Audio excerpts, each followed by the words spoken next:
Well, well, well, if it isn't the new year. It's a reset, a fresh start, a chance to become a better, hotter you. But this was my room 10 days into January, which should tell you exactly how that was going. For some reason, I had no optimism coming into 2026. In my mind, last year was a bust. I felt like I had moved on from the quarter-life crisis into a lifetime subscription. So I think this is a panic attack? I don't know. I had all sorts of unanswered questions. Am I living a meaningful life? Will I ever feel enough? And are these struggles a sign to keep trying, or should I quit everything and start over?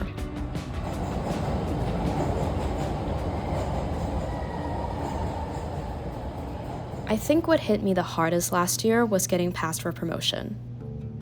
I worked my socks off. I did everything I could short of a blood sacrifice. And they said, "We don't have the hit count to promote you. Sorry." So maybe I should have done the blood sacrifice. I went down this rabbit hole scrutinizing every single thing that I could have done differently because I just couldn't believe that I'd put my best foot forward and still failed. Speaking of best foot forward, haha, more on that later. The silver lining in all of this was that I felt pretty good about skipping promo celebrations to go hike with my sorority sisters instead. Well, this happened on day 1. I got through all of Mount Storm King, only to be taken out by this 1-inch elevation back at our cabin. I couldn't walk for 2 months. And somehow the promotion disappointment still felt worse than that. I've made a whole video about that, so I'll spare you the director's cut here. But while recovering from home, I also started the artist's way, writing 3 pages every morning and doing these little tasks to get out of my head. When I could walk again, I took myself on the weekly artist dates too.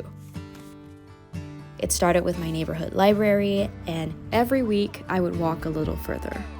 The Bald and the Beautiful squared off in Lincoln Park last night for a brand new competition called the Bald Off. By the end of summer, I was on my feet all 4 days at Lollapalooza. With some breaks, of course. Being there with my friend and screaming our lungs out to Sabrina Carpenter felt like I'd finally bounced back. Shout out to my physical therapist Joyce, who basically put me back together and talked me out of rotting in bed. The rest of the year was kind of a blur. Honestly, I think Chicago might have been driving me insane. One day on a call with my dad, he said, "How about I come over and drive you back to New York?" Bear in mind, Singapore is 15,000 kilometers away from Chicago. The drive to New York is another 1,000.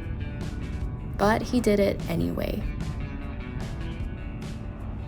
This is a story for another day, but I'm thankful to my dad for literally going the extra mile for me. Growing up in Singapore, my parents and I did not always see eye to eye. But now, being with them only once a year, I realized they were doing the best they could, even when I couldn't see it.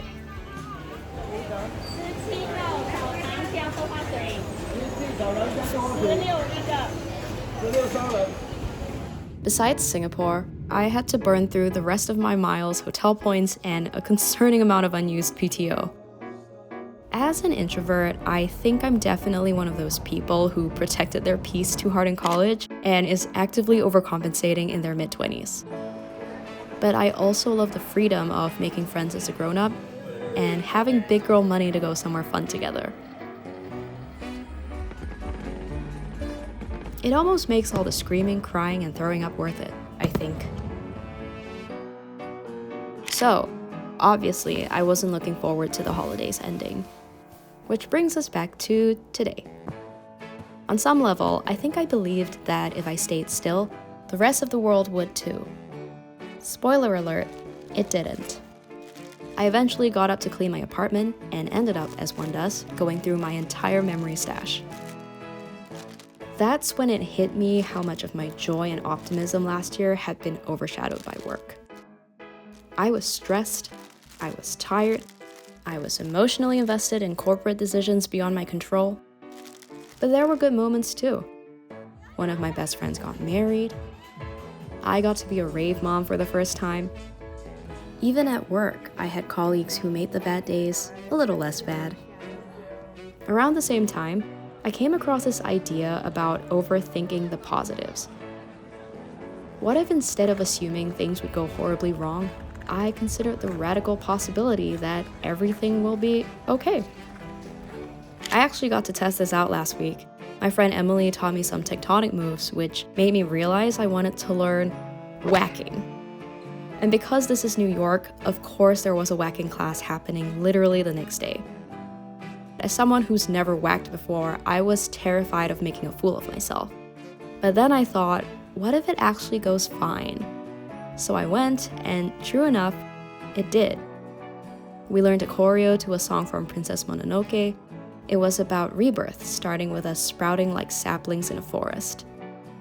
It sounds silly, but that was the first time that I actually felt hopeful for the new year.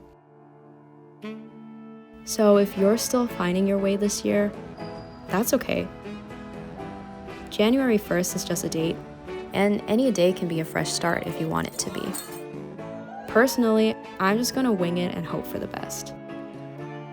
After all, the horrors persist, but so do I.